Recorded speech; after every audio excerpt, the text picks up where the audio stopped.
One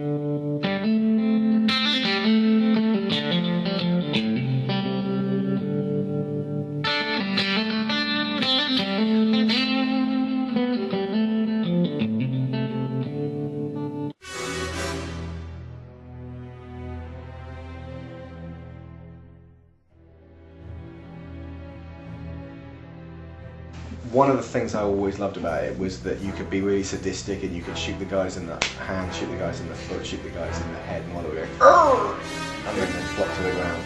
But I usually tended to play just on the easiest setting because you could feel more like this sort of superhuman spy like that. I didn't really want the challenge. I wanted to be able to sort of romp through the levels, and thus you could really play with the enemies. Well, is it double O agent that's the hardest? Yeah. That is hard. Yeah. I mean, you headshots all the way.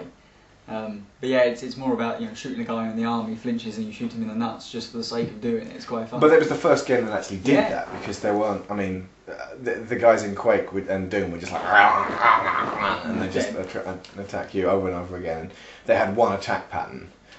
It felt the thing that struck me about it one of the most was that it was really fast still, even though it was old flickery technology. It was it had a smoothness to it.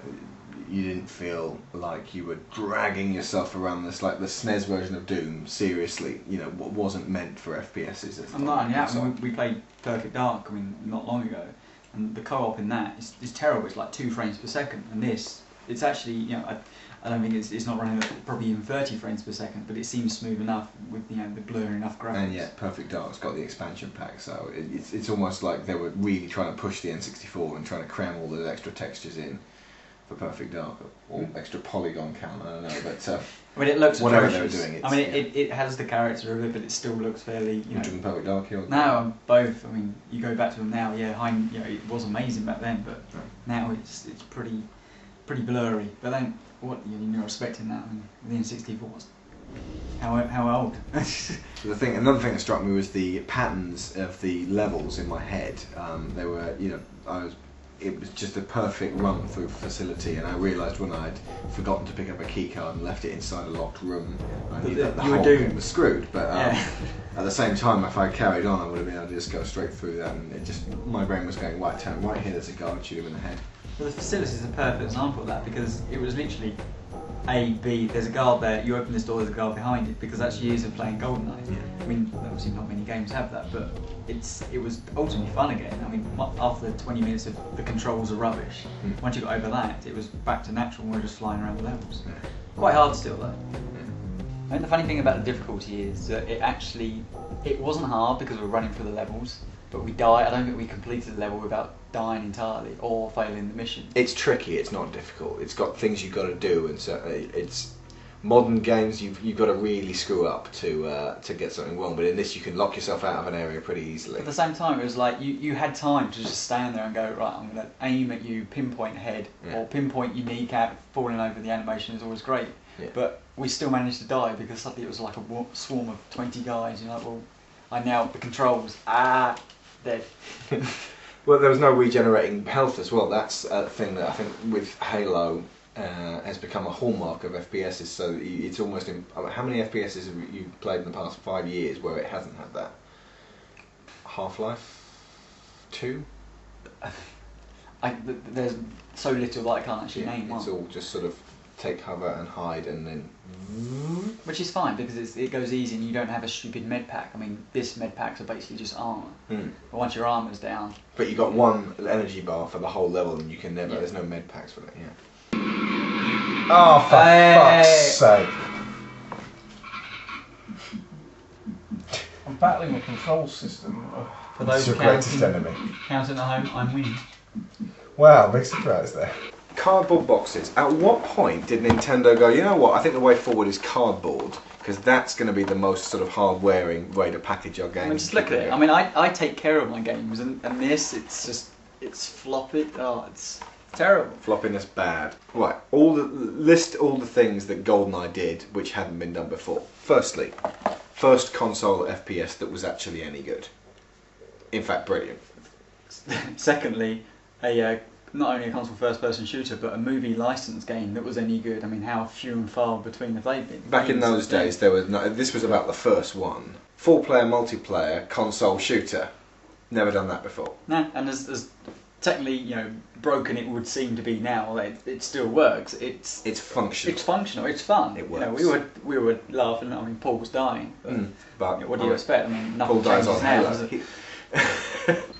Oh, hang on. What's that? Rank first. Rank first. Join first. Go Join on. first. Oh, sorry. What just happened? 5-5-0. What happened? I don't understand. Marksmanship award, most honourable. I forgot they give you little thingies. Marksmanship award, most honourable. Double kill, most dishonourable. Most rubbish. Mine's gone. Guy with the bad green pad. What did I get? Did I get anything at all? No, I got nothing. You got most Okay, cowardly. where's the ammo?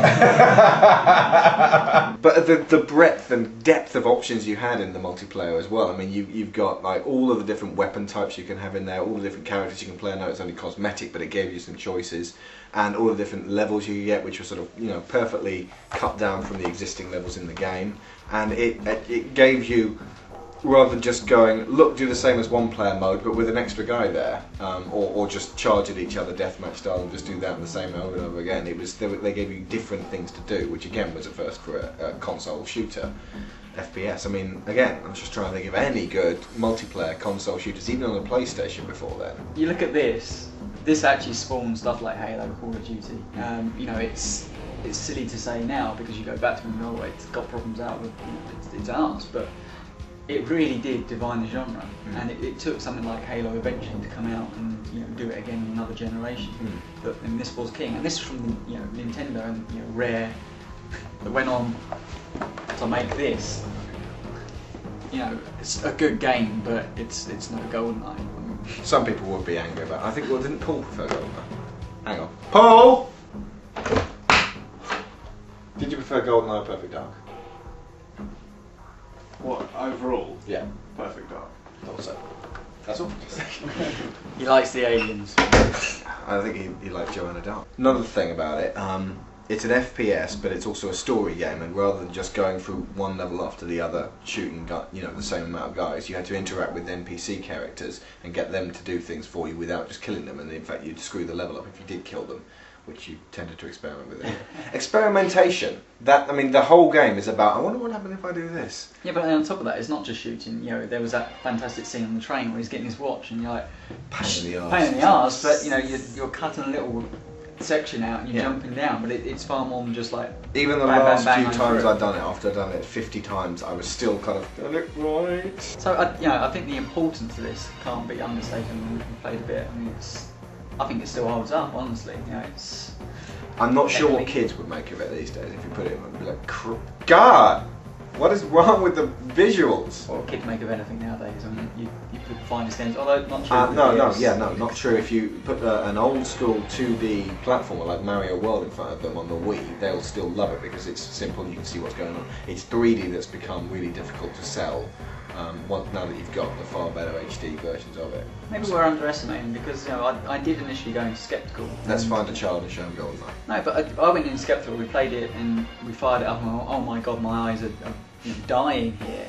But I must admit, after half an hour of play, it really has stood up the time. And the kind of thing I'd like to think I would go back to. I'm not gonna because 1,000,001 HD games to play. Yeah. But it's sad it never did get released on arcade, on Xbox Live Arcade. It was meant to. Yeah, it should have done.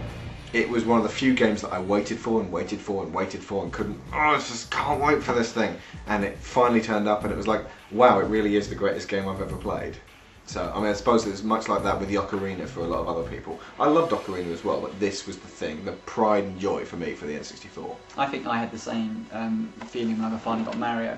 I mean, I've always loved this game. Mario 64. Mario 64. Yeah. That for me was the defining thing of the console. But you can't underestimate the power of this. This shifted consoles, just as good as Mario. And golden joypads. Or a joypad.